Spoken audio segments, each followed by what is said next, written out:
लता, ये नाम 2 मार्च 2024 से पहले शायद ही हैदराबाद के बाहर किसी और ने सुना होगा।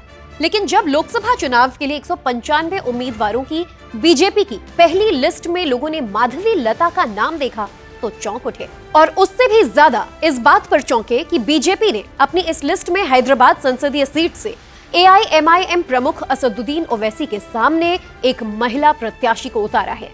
बीजेपी ने चर्चित नेता ओवैसी के खिलाफ मजबूत चेहरा उतारकर चुनाव को दिलचस्प बनाने की कोशिश की है। हैदराबाद सीट से असदुद्दीन ओवैसी सांसद हैं। पिछले 40 सालों से यहां पर वो या उनकी पार्टी लगातार जीतती आई है। हैदराबाद सीट पर साल 1984 से ही ओवैसी परिवार का दबदबा बना हुआ है। असदुद्दीन ओवैसी से पहले उनके पिता सुल्तान सलाउद्दीन ओवैसी साल 1984 में पहली बार इस सीट से बतौर निर्दलीय सांसद चुने गए थे। उनके गढ़ में उन्हें चुनौती देना किसी भी पार्टी के लिए आसान नहीं रहा। माधवी लता ओवैसी के सामने हैदराबाद सीट से इस बार प्रत्याशी क्या बनी, इस सीट ने देश भर में सुर्खियां बटोर ली। माधवी लता कई सालों से सामाजिक कार्यों में सक्रिय हैं और हैदराबाद में उनकी खास पहचान भी है। माधवी लता एक नृत्यांगना है, सामाजिक कार्यकर्ता है और एक शिक्षाविद भी। वो कई ट्रस्ट के जरिए स्वास्थ्य और शिक्षा के क्षेत्र में काम कर रही हैं। माधवी लता ने बेसहारा मुस्लिम महिलाओं के लिए एक छोटा सा कोष भी बनाया है। स्कूल कॉलेजों में हिंदुत्व और भारतीय संस्कृति पर वो जोरदार भाषण भी देती हैं और अपनी हिंदू समर्थक रुख के कारण सुर्खियों में भी बनी रहती हैं। दिलचस्प बात यह है कि माधवी लता का कोई राजनीतिक बैकग्राउंड नहीं है, ना ही वो राजनीति में आना चाहती थी। लेकिन उनका नाम तब सुर्खियों में आया जब उन्होंने 3 तलाक को खत्म करने के लिए मुस्लिम महिलाओं के समूह के साथ काम किया, मुस्लिम महिलाओं को इस कानून के फायदे बताए। इस तरह वो 3 तलाक को खत्म करने के लिए बने कानून की मुस्लिम महिलाओं के बीच जबरदस्त पैरवी करने लगी और मुस्लिम महिलाओं के बीच भी एक जाना पहचाना नाम बन गई। इस तरह उनकी चर्चा बीजेपी नेतृत्व तक पहुंची और पार्टी ने उन्हें हैदराबाद से टिकट देने का फैसला कर लिया। बीजेपी का टिकट मिलने से पहले माधवी लता के बारे में लोग बहुत कम ही जानते थे और सवाल उठने लगे कि आखिर किन वजहों से माधवी लता को हैदराबाद से बीजेपी ने टिकट दिया। जैसे जैसे वो चुनाव प्रचार में उतरने लगी, उन पर मुस्लिम विरोधी होने का आरोप लगने लगा।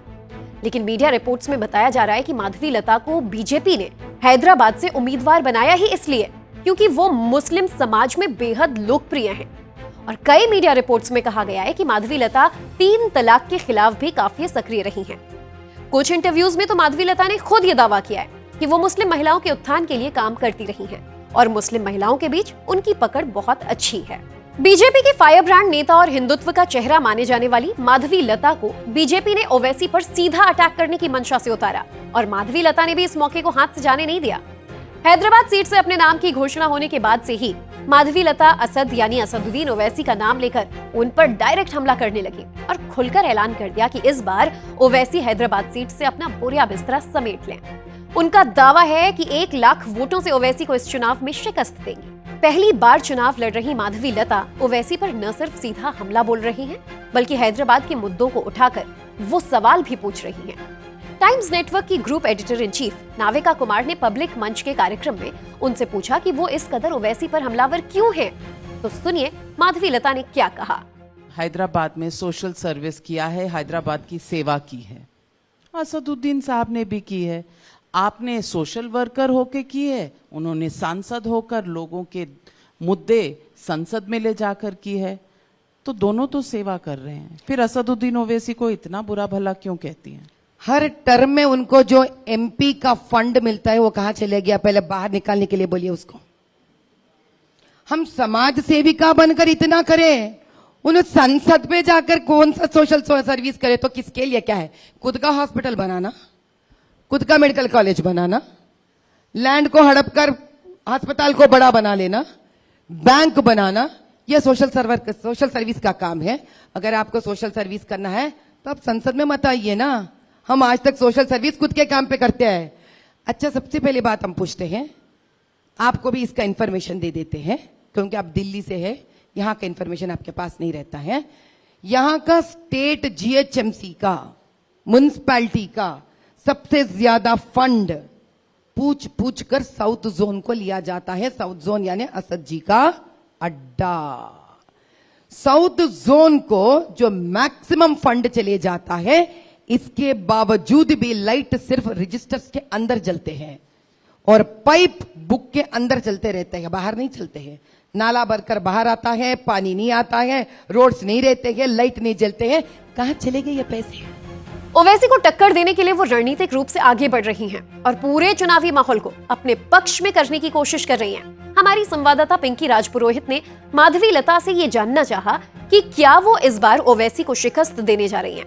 तो देखिए माधवी लता का ये आत्मविश्वास। माधवी लता हैदराबाद में ओवैसी का किला उठा रही है। बिल्कुल बड़ी अच्छे जोरों से करने वाले हैं और ऐसी जीत जो इतिहास में आज तक नहीं दिखाई है, उस प्रकार के जीत हम दिखाएंगे पूरा देश को और दुनिया को भी।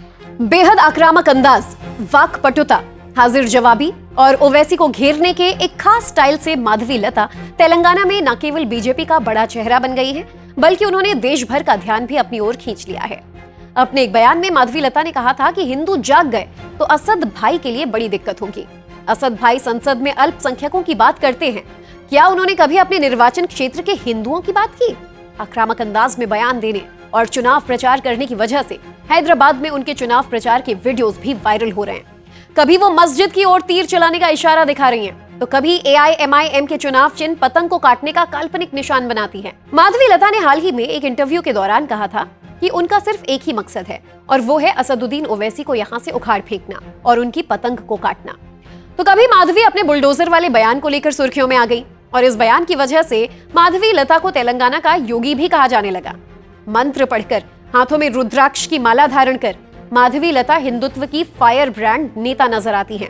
टाइम्स नेटवर्क की group editor in chief Navika Kumar के साथ पब्लिक मंच पर धारा प्रवाह मंत्रोच्चारण कर सबको हैरत में डाल दिया। मखे सुगंधिम पुष्टिवर्धनम उर्वारुकमिव बंधनात् मृत्योर्मृक्षीयमामृतात् यो रुद्रो अग्नव्यो अप्सुयवोषधीषु यो रुद्रो विश्वा भुवना विवैव तस्मै रुद्राय नमो अस्तु तमुष्टिः सुषुस्तु धन्वनायो विश्वक्षयति जस्य भेषजस्य यक्ष्वा महेशो वरसाय रुद्रं नमो आविर्देवमसुरं दुवस्य अयं मे हस्तो भगवान् अयं मे भगवत्तरः अयं मे विश्वभेषजो युगं शिवाभिमर्शनः ये ते सहस्रमयुतं पाशा मृत्योमर्त्याय हन्तवे तान् यज्ञस्य मायया सर्वानवयजामहे मृत्युवे स्वाहा